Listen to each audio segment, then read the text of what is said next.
마태복음 17장 14절로 20절입니다.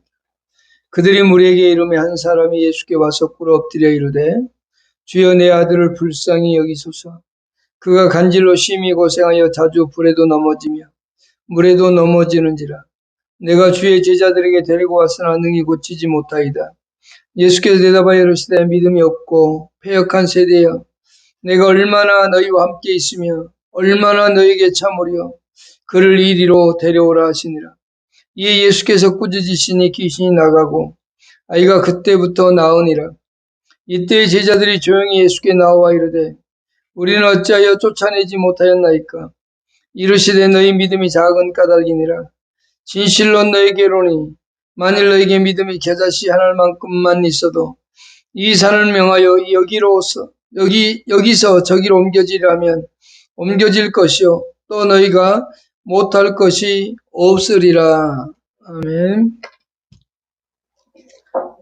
예수님께서 변화산에서 내려오고 난 다음에 이루어진 일들을 얘기하고 있습니다. 귀신 들린 아이를 치유하신 예수님이라는 제목으로 말씀을 드리고자 합니다.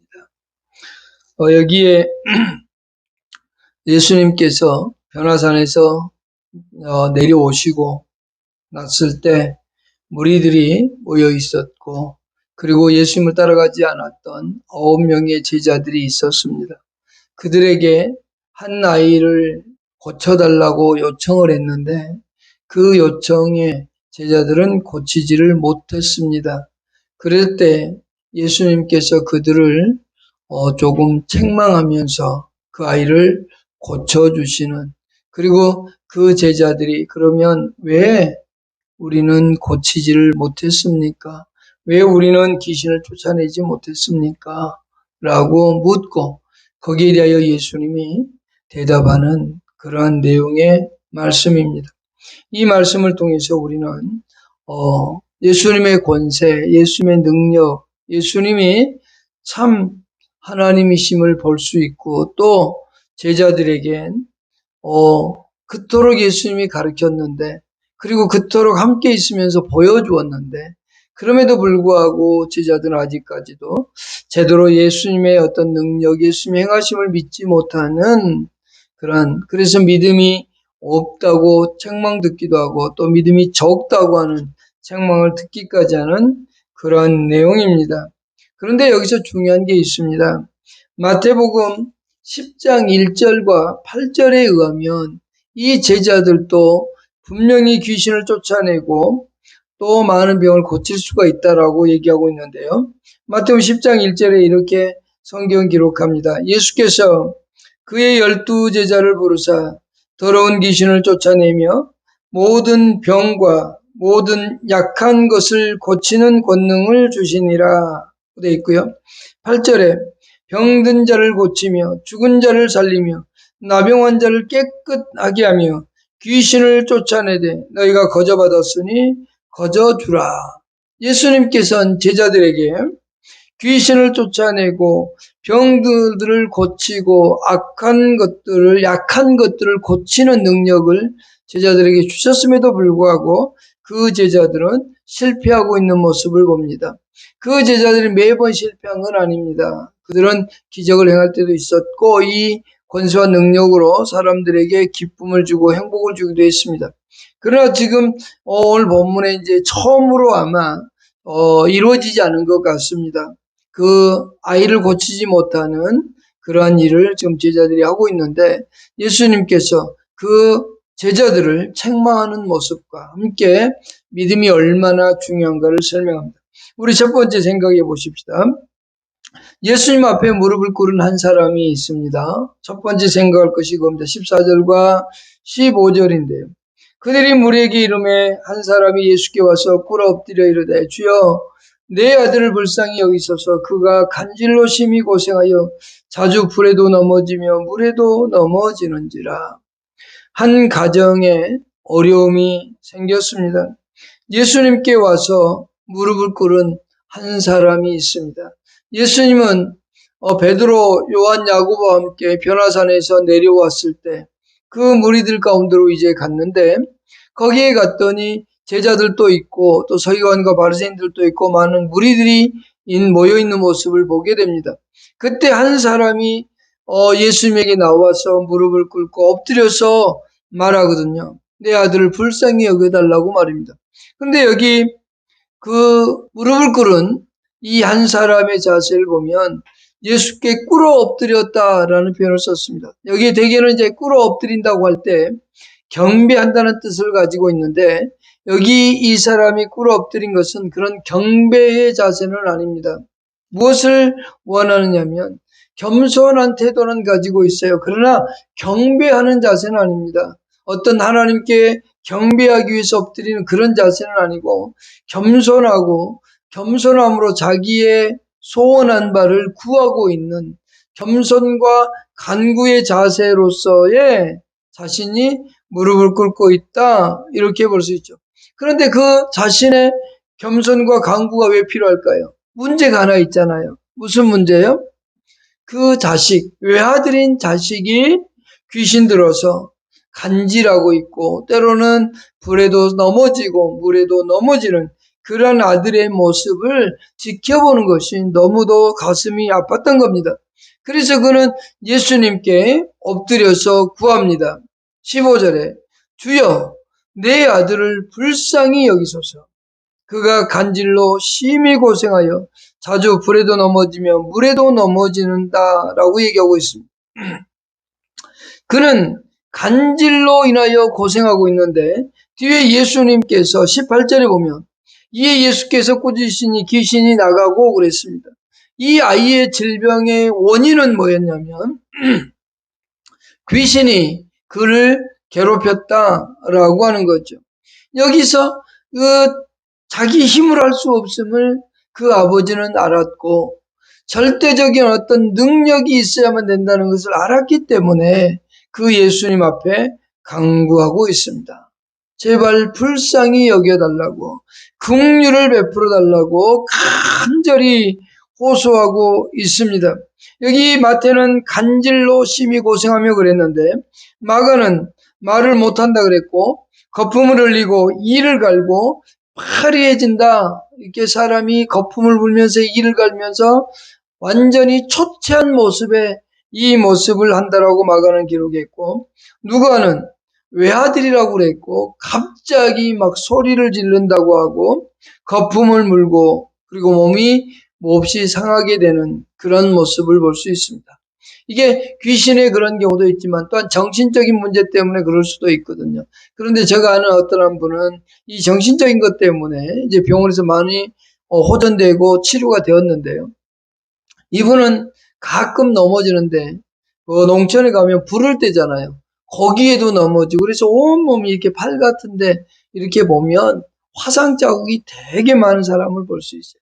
그 사람과 똑같은 현상을 나타내고 있는데 좀 더 여기에 나오는 사람이 더 심한 그러한 모습을 볼 수 있습니다.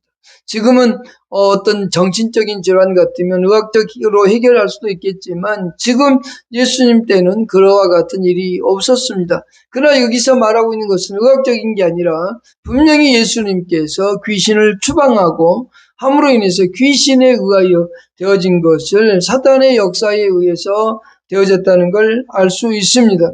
여기에 대하여 그 아버지는 나와서 간절하게 그 예수님에게 구하고 있는 겁니다. 그러면서 16절에 뭐라고 얘기했냐면 내가 주의 제자들에게 데리고 왔으나 능히 고치지 못하이더이다 라고 얘기하죠. 왜냐하면 예수님의 제자들도 그 이전에 가서 귀신도 쫓아내고 병자도 고치고 하는 능력들을 행했었는데 데리고 왔는데 전혀 고치지를 못합니다. 그러니 제발 선생님 나 좀 고쳐주십시오 라고 지금 고백하고 있는 거예요. 예수님이라면 당신은 고칠 수 있음을 믿습니다 라고 고백하고 있는 겁니다.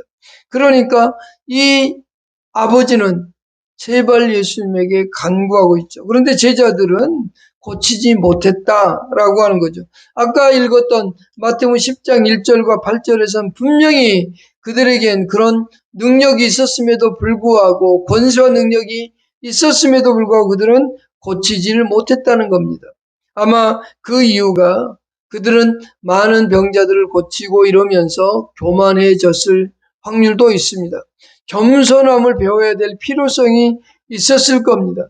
또 하나는 믿음이 없다라고 하는 것과 또 하나는 이 질병을 고치는 것이 제자들 자신의 능력이 아니라는 거죠. 어떤 병자를 위해서 기도해주고 치유사역을 했다고 해서 그 사람이 낫는 것이 그 사람의 능력이 아니람을 우리는 배워야 됩니다. 어떤 많은 사람들은 이렇게 말하죠. 내가 기도했더니 어떤 일이 나타났더라. 내가 기도하니까 어떤 기적이 나타나고 어떤 치유함이 나타났다라고 얘기하는 사람들이 있습니다. 그러나 그것은 절대 옳지 못합니다. 오직 하나님의 능력이요 하나님이 행하시는 겁니다. 하나님께서 그렇게 행하신다는 사실을 잊어서는 안 됩니다. 이것은 우리가 분명히 기억해야만 됩니다. 그들이 내가 기도했더니라고 한다면 이미 그는 교만이 자리를 잡게 되겠죠. 이것은 오직 하나님의 능력이요 하나님께서 행하시는 일이다 라고 하는 것을 꼭 기억하시기를 바랍니다. 두 번째 17절과 18절입니다. 예수님께서 그 대답하심과 동시에 그 아버지의 간구함에 대한 대답과 또한 치유하시는 모습이 17절로 18절입니다. 17절에 보십시다. 예수께서 대답하여 이르시되 믿음이 없고 패역한 세대여 내가 얼마나 너희와 함께 있으며 얼마나 너희에게 참으리요 그를 이리 데려오라 하시니라. 이에 예수께서 꾸짖으시니 귀신이 나가고 아이가 그때부터 나았다. 예수님께서 그 제자들이 고치지 못하는 모습을 보면서 제자들도 책망하지만 그 시대 사람들, 그 지역에 있는 무리들까지도 다 포함하고 있습니다. 특별히 제자들에게 그렇게 책망하고 또 실망하고 답답해함을 볼 수 있습니다. 17절에 믿음이 없고 패역한 세대여라고 되어 있습니다. 여기서 믿음이 없다라고 하는 것은 철두철미한 불신앙을 얘기합니다. 어떤 의심을 얘기하는 것이 아니라 전혀 믿지 않는 그런 불신앙의 모습을 볼 수 있고요. 패역했다라고 하는 것은 진리에서 빗나가고 타락한 그들의 그릇된 삶의 모습을 그들에게 가르쳐주고 있습니다. 그러니까 패역했다라고 하는 것은 그들은 하나님의 말씀을 따라가는 것이 아니라 하나님의 말씀을 의지하고 살아가는 것이 아니라 그 말씀과는 거리가 멀게 나아가서 자신들의 잘못된 삶을 계속적으로 유지하고 지속해 가고 있다라고 하는 거죠. 이스라엘 백성들이 그랬습니다. 또한 예수님 시대 사람들도 그랬습니다. 이 말이 나하고는 해당이 없을까? 라고 질문해 봐야 됩니다. 나는 아니야. 나는 믿음이 있어. 나는 패역한 사람 아니야. 나는 신앙생활 정말 잘하는 사람이야.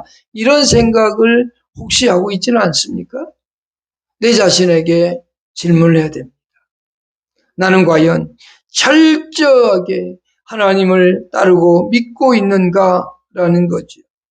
나는 진실로 하나님에 대한 신뢰함과 신앙이 있는가? 우리는 종교적인 행위를 하면서 가끔은 신앙생활을 잘한다는 착각 속에 살고 내가 어떤 것을 했을 때 나는 참 신앙생활 잘해 이러면서 교만해야 하지는 않습니까? 여기 믿음이 없고 패역한 세대여 라고 예수님이 책망합니다. 그러면서 답답해 하시죠. 17절에 믿음이 없고 패역한 세대여 내가 얼마나 너희와 함께 있으며 얼마나 너희에게 참으리요. 예수님의 답답함입니다. 지금까지 그렇게 많은 시간을 가르쳤고 그렇게 많은 걸 치유함을 보여줬고 그들에게 권수와 능력을 줬음에도 불구하고 그들은 끝까지 그렇게 자신들의 옛 습관, 옛 관습대로 살아가는 삶의 모습을 예수님은 답답해하고 계시는 겁니다. 예수님께서는 개인적으로 실망했습니다. 그러나 동시에 아주 은연중에 자신이 바로 하늘로부터 왔다는 사실을 나타내고 있기도 합니다. 왜냐하면 지금 이 세대가 그렇게 능력을 행하지 못하고 내가 지금까지 그렇게 가르쳤음에도 불구하고 행하지 못한다는 것은 너희들은 육신의 사람이요 나는 할 수 있다라고 하는 것은 하늘로부터 왔기 때문이라고 하는 은연중의 모습을 드러내고 계신다라고 하는 거죠. 그러나 여기서 우리는 생각해야 됩니다. 우리를 바라볼 때 예수님이 얼마나 답답해 하시겠는가.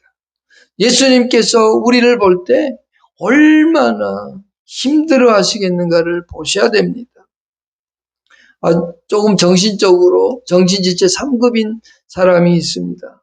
신학교를 다니긴 하지만 신학교를 안 다녔으면 안 하는데 끝까지 다니고 있는 분이 있습니다.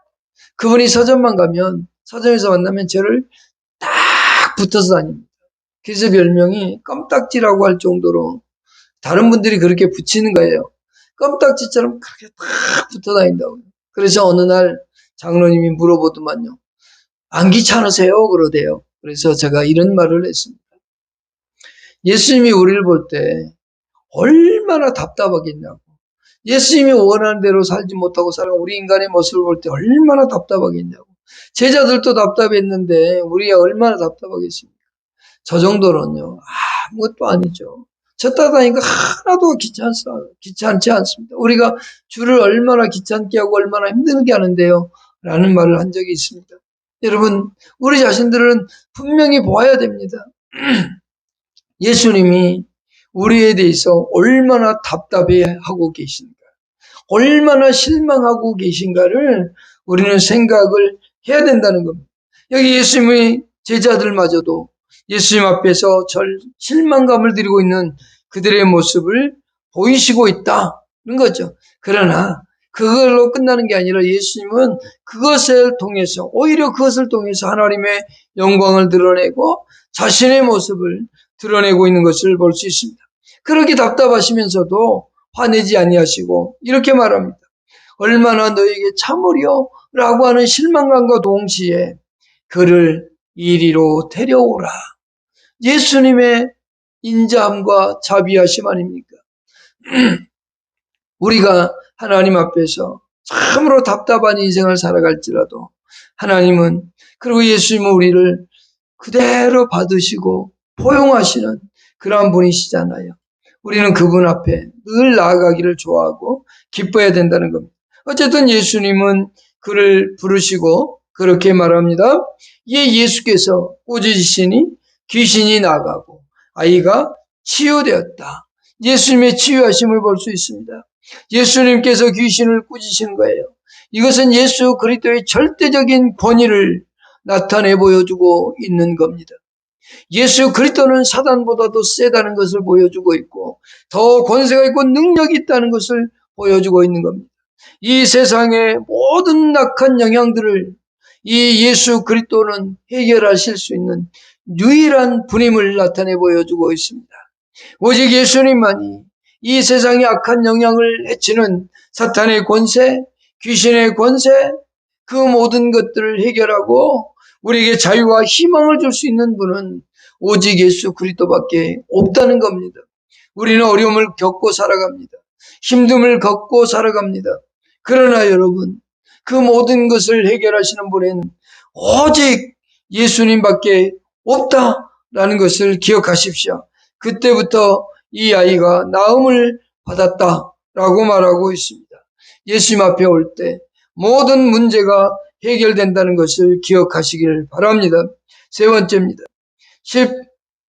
19절과 20절입니다.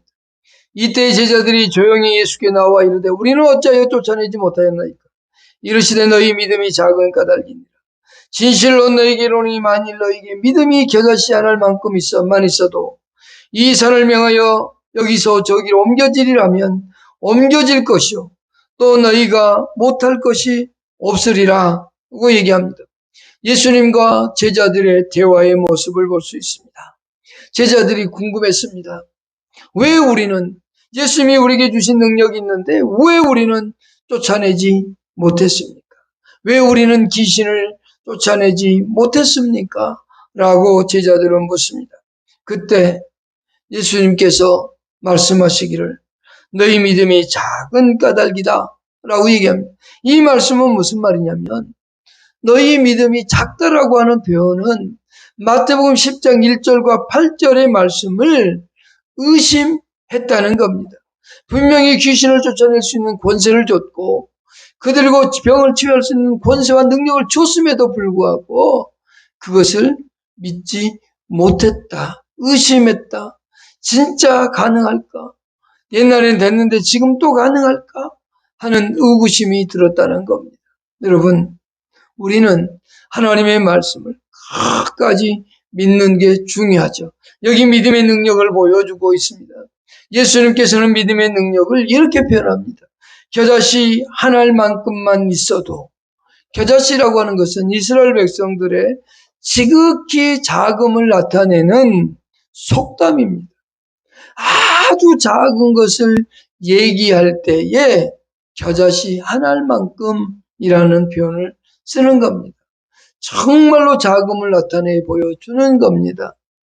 바로 이 겨자씨 하나, 그 가장 작은 씨알만큼의 믿음만 있다고 해도, 하나님의 말씀에 대한 신뢰가 있다고 해도 산을 옮길 수 있는 능력이 있을 것이다.